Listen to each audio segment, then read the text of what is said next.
Welcome to CMD news. ముందుగా నేటి వార్తా విశేషాలు. చిత్తూరు జిల్లా పూతలపట్టు నియోజకవర్గం బంగారుపాలెం మండలంలోని Maharishi rock forts English medium school primary, pre primary, secondary స్కూల్లో శనివారం నిర్వహించిన యానివర్సరీ డే సెలబ్రేషన్స్ ముఖ్య అతిథిగా మండల విద్యాశాఖ అధికారి నాగేశ్వరరావు, కరస్పాండెంట్ పివి జయశంకర్ పాల్గొన్నారు. పాఠశాల ఆవరణలో విద్యుత్ కాంతులతో ఆహ్లాదకర వాతావరణంలో రాత్రి 7 గంటలకు నిర్వహించిన కార్యక్రమంలో విద్యార్థులు, తల్లిదండ్రులు పాల్గొన్నారు. పాఠశాల విద్యార్థులతో చిరునవ్వులు చిందించే నృత్య నాటకాలు, స్వాగతం సుస్వాగతం అనే పాటలతో విద్యార్థుల తల్లిదండ్రులను మంత్రముగ్ధులను చేశారు. 2025-26 సంవత్సరానికి గాను విద్యార్థులను మరింత మెరుగుపరచడానికి మంచి నైపుణ్యం కలిగిన ఉపాధ్యాయులచే మంచి విద్యను అందిస్తున్నట్లు కరస్పాండెంట్ పివి జయశంకర్ తెలిపారు. ఈ కార్యక్రమంలో ముఖ్య అతిథిగా విచ్చేసిన మండల విద్యాశాఖ అధికారి నాగేశ్వరరావు మాట్లాడుతూ, ఇక్కడ పనిచేస్తున్న ఉపాధ్యాయులు విద్యార్థులకు మంచి విద్యను అందించాలని, మనిషి ఉన్నత స్థాయికి ఎదగాలంటే విద్య ఎంతో అవసరమని పేర్కొన్నారు. పిల్లలకు కావాల్సిన మౌలిక సదుపాయాలు అందించడంలో కరస్పాండెంట్ పివి జయశంకర్ ఎంతో కష్టపడ్డారని, ఆట స్థలాలు, స్విమ్మింగ్ పూల్, పిల్లల పట్ల ఎంతో జాగ్రత్త వహించారని మండల విద్యాశాఖ అధికారి నాగేశ్వరరావు తెలిపారు. కార్యక్రమంలో ఇన్ఛార్జి ప్రిన్సిపల్ వైఆర్ మౌనిక, ఉపాధ్యాయ సిబ్బంది గోవిందస్వామి, మోహన్ తదితరులు పాల్గొన్నారు.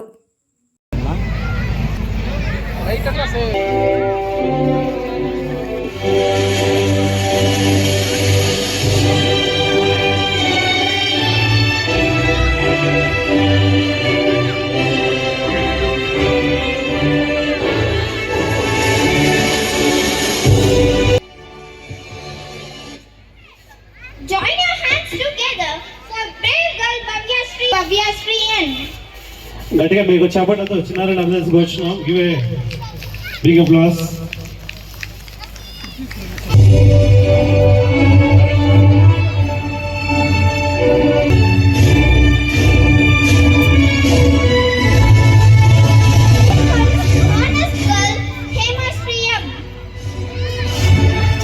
ఎం హేమశ్రీ,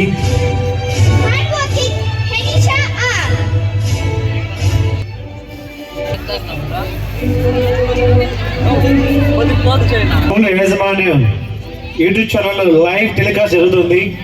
మహర్షి ఆర్ఎఫ్ యూట్యూబ్ ఛానల్. మీకు తెలిసిన వాళ్ళు ఎవరు అంటే మహర్షి ఆర్ఎఫ్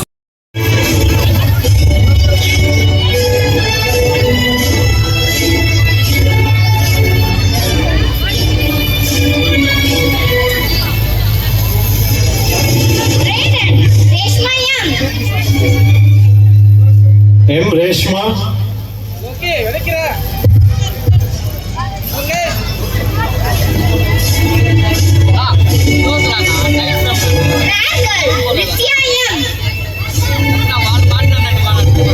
రెండవ వార్షిక ఉత్సవ సభకు అధ్యక్షత వహిస్తున్నటువంటి పాఠశాల చైర్మన్ గారు,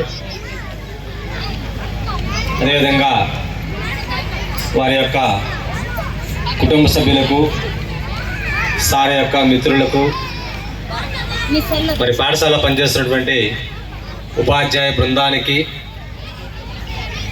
అదే మాదిరిగా పాఠశాలలో ఉన్నటువంటి విద్యార్థుల యొక్క తల్లిదండ్రులకు, వారి బంధుమిత్రులకు, వాళ్ళ ఫ్రెండ్స్ అందరికి కూడా, అదేవిధంగా పాత్రికేయ మిత్రులందరికి కూడా హృదయపూర్వక నమస్కారాలు మరియు స్వాగతం తెలుపుతున్నాం.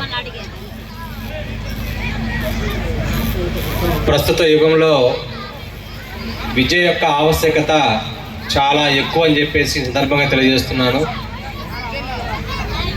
ఒక మనిషి పుట్టిన తర్వాత అతను ఉన్న స్థితి నుంచి ఉన్నత స్థాయికి వెళ్ళాలంటే దానికి ఒకే ఒక మార్గం విద్య.